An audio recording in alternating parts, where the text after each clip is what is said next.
Conocimiento de uno mismo. El problema de existir. Según la antropología filosófica, existir en el mundo plantea dos problemas fundamentales. El reto de la conservación, ligado a la búsqueda de lo indispensable para no morir, es decir, para mantenerse y conservar la vida. Es una tarea diaria buscar qué comer, qué beber, dónde dormir, etc., para no morir y gozar de salud. Por ello, la interacción con los demás y la organización social se vuelven claves, ya que sin la cooperación de los demás, la vida como problema de conservación tendría severas complicaciones. El reto de la realización plantea desafíos en la construcción de uno mismo, en el sentido de cómo se debe ser, cómo actuar con el mundo, con las cosas y los demás, para la búsqueda de la plenitud como ser humano. Este concepto se acerca más a la existencia al mostrar que no es suficiente tener lo básico para vivir, sino que existe una disposición innata en el interior para buscar la realización en cada una de las dimensiones: afectiva social, moral sexual, racional espiritual, etc. Pero, ¿qué se entiende por realización? Veamos lo que nos aportan algunos filósofos y pensadores. La realización personal y el conocimiento de uno mismo. Para Sócrates, la realización depende del conocerse. Conócete a ti mismo es una frase que Platón pone en boca de Sócrates en uno de sus diálogos con Alcibíades, un joven deseoso de ser político. Con esa frase, el filósofo le recuerda a Alcibíades que, antes de aspirar a algo, debe adquirir un profundo conocimiento de sus aptitudes, habilidades, limitaciones, inclinaciones, gustos, cualidades, defectos y virtudes.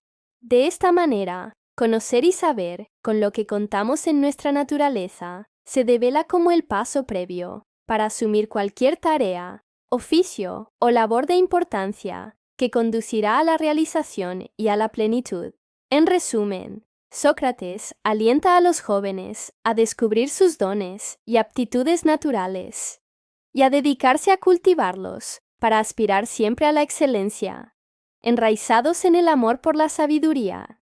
Es así como, en el horizonte socrático, dedicarte a algo en lo que no tienes aptitudes, capacidades ni inclinación solo te traerá insatisfacción, tristeza, amargura y, por lo mismo, la no realización y la infelicidad. En síntesis, realizarse es conocerse.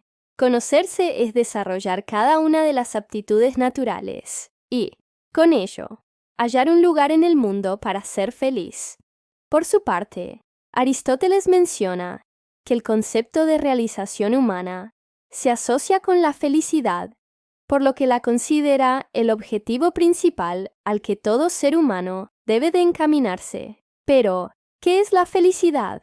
Para muchos, consiste en el placer y el gozo.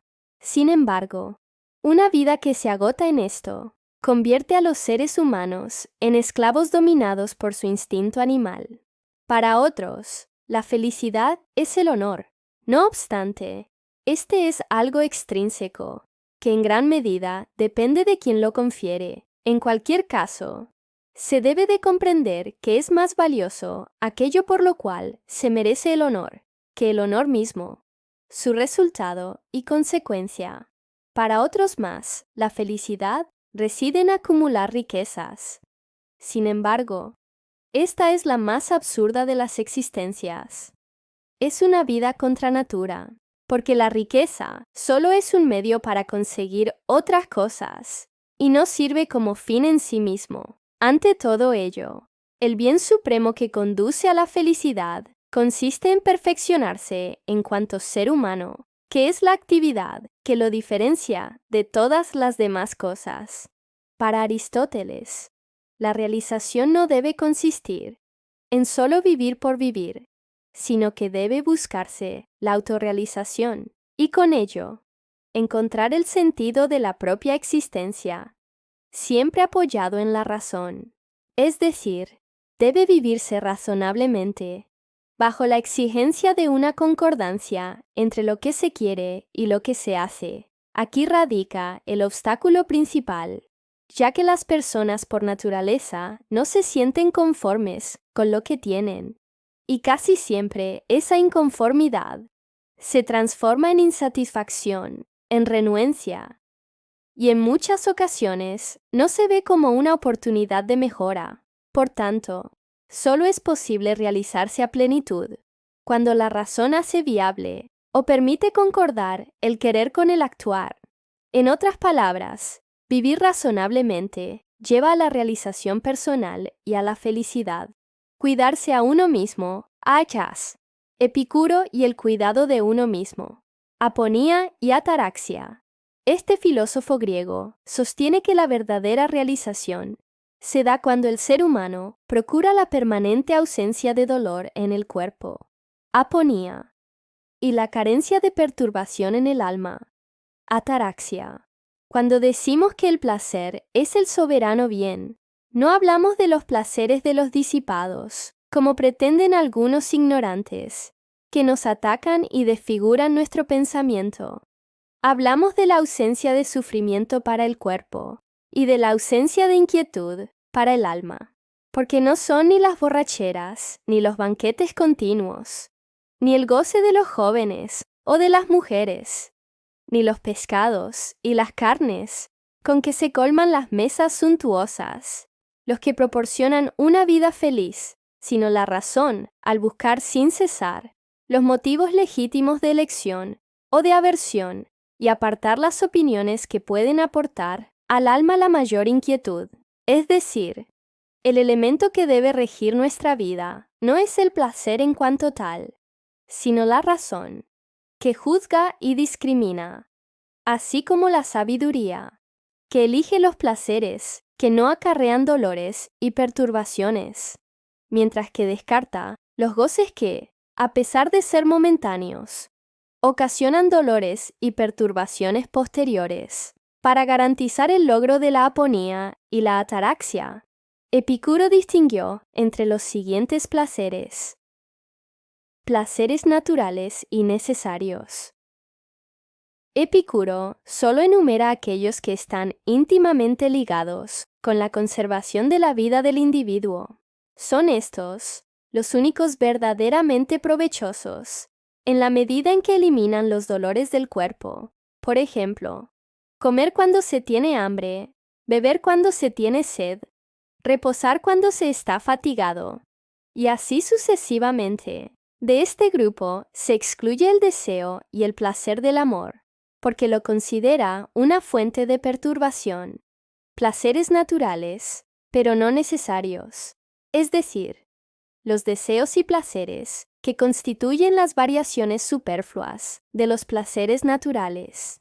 Por ejemplo, comer alimentos exóticos, beber licores refinados, vestir de manera estrafalaria, etc. Placeres no naturales y no necesarios. Aquí coloca los placeres vanos, vinculados al deseo de riqueza, poderío, honores y cosas semejantes. Por lo tanto, los deseos y placeres del primer grupo son los únicos que hay que satisfacer siempre y en todos los casos, porque poseen por naturaleza un límite preciso, que consiste en la eliminación del dolor. Una vez que éste ha desaparecido, el placer ya no crece más. Por otra parte, los deseos y los placeres del segundo grupo carecen de ese límite, porque no desaparecen el dolor corporal, sino que solo lo modifican y provocar un daño notable. Finalmente, los placeres del tercer grupo, además de no quitar el dolor del cuerpo, perturban el alma. La riqueza, de acuerdo con la naturaleza, consiste toda ella en comida, agua y un abrigo cualquiera para el cuerpo. La riqueza superflua provoca en el alma un ilimitado aumento en los deseos. Si ponemos una valla a nuestros deseos y los reducimos a aquel primer núcleo esencial, lograremos riqueza y felicidad abundantes. Porque para procurarnos aquellos placeres, nos bastamos a nosotros mismos. Y en bastarnos a nosotros mismos, autarquía, reside la mayor riqueza y felicidad.